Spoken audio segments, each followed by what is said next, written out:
Hey everybody, it's me, BaeLeStray. Welcome back to my channel. Today we're going to be discussing RuPaul's Drag Race Season 12, Episode 2.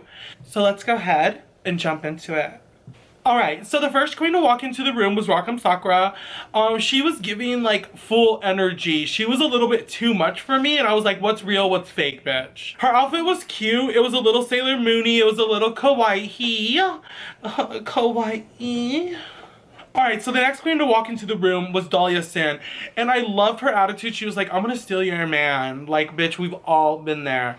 So, and then I also really loved her tagline, live a little, sin a lot. This queen to walk in was Sherri Pie. Like, and we all know the controversy with Sherri Pie right now. Like, people are outraged. So, are we even allowed to like her this season? I don't know. The next queen to walk in the room was Jan Sport. She was wearing this like sequence overcoat and a backpack. I didn't really live for it. I don't live for Jan. And as a boy, I think she's wearing makeup too. And I'm just like, there's just something I'm not vibing with Jan. The next queen to walk in the room was Jada Essence Hall. And oh my god, do I love her and her shiny shoulders. Alright, and the last queen to walk into the room was Aiden Zane. Nothing special about their outfit. And they went on to say they don't have a lot of performance experience, but they seem to do really good throughout the whole episode, in my opinion. Foreshadowing. Alright, so right after their entrances, they had to do a spring and fall runway.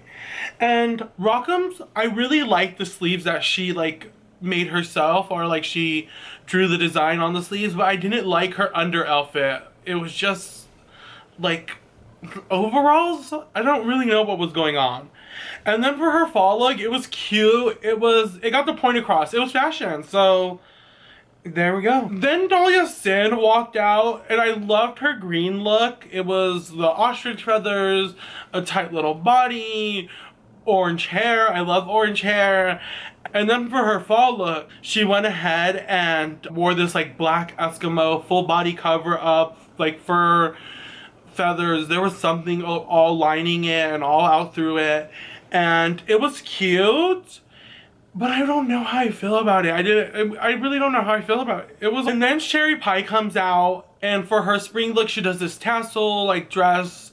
It's nicely fitting, it's cute and a little bit campy, like all on one side, very asymmetrical.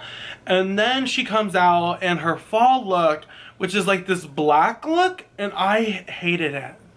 And then Jan came out in this really cute spring outfit, but the hair just didn't match the outfit. And then for me, Jan is always missing the mark. Alright, and then Aiden Zane, her looks did not excite me. But for her spring look, I did get the concept of her like being a flower that was grown with water, but it wasn't that greatly executed. And her fall look was like just, all I could remember was that bowler hat in the poncho. Like, and then Jada walks out in her spring look, which was like this floral cutout, sexy to the knee mermaid dress, and I really loved it. It was like executed very well.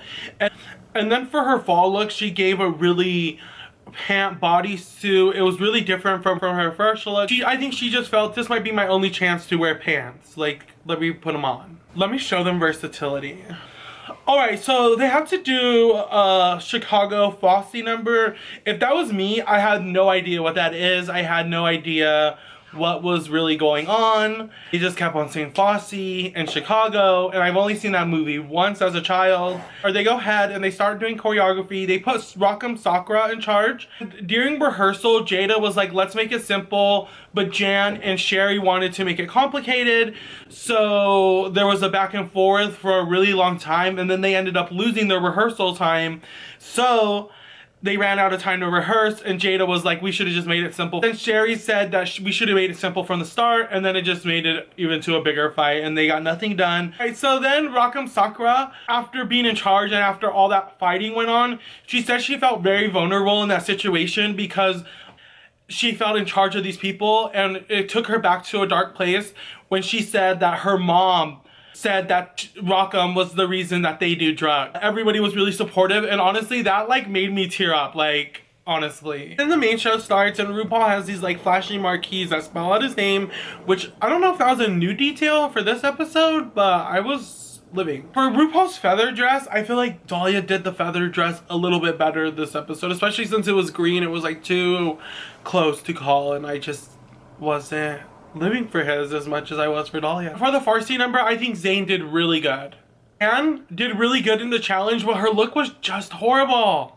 Like, for me, all I could think is Rocco looked like Trixie in a black wig.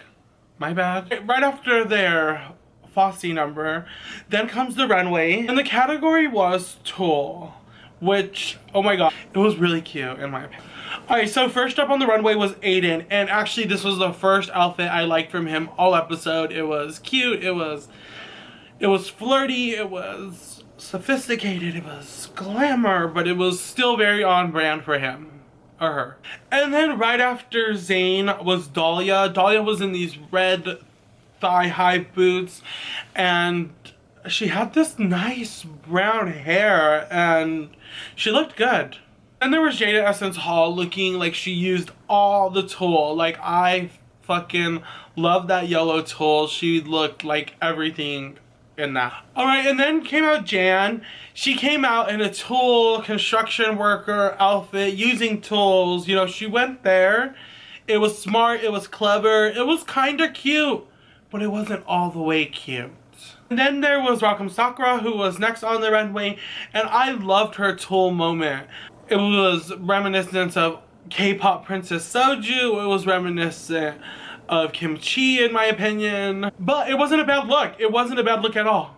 And they said it was too much tulle, which was kind of the point, I think. And then Sherri Pie comes out. She kind of reminds me of Detox in her jellyfish look. And it also kind of reminded me of what Aiden was trying to do in her spring look. And then everyone else is safe, just like the last episode. And then there's a top two, which are Jaida Essence Hall and Sherri Pie. So Sherri Pie, the lip sync's going on. Sherri Pie's doing alright. It's a Robin song. She rips off her coat and Jada's like, oh, you're gonna do a reveal that they already saw? Well, let me give them a reveal they haven't seen. And she was like, whoop. And she owned that shit. At that moment, Jaida won. And then the lip sync was over. Jaida won her $5,000 and the first episode. And as soon as the queens met each other in the workroom, they were like bitchy to each other. And I'm sure in the next scene, in the next episode, they're gonna be all best friends. Like, duh. I can't wait to see them all together. I can't wait to see who's gonna go home first. I can't wait to see what's going to happen. So that's it for this video. That was it for this review. Don't forget to like, comment, subscribe, and all that other YouTube stuff. So, bye, bae.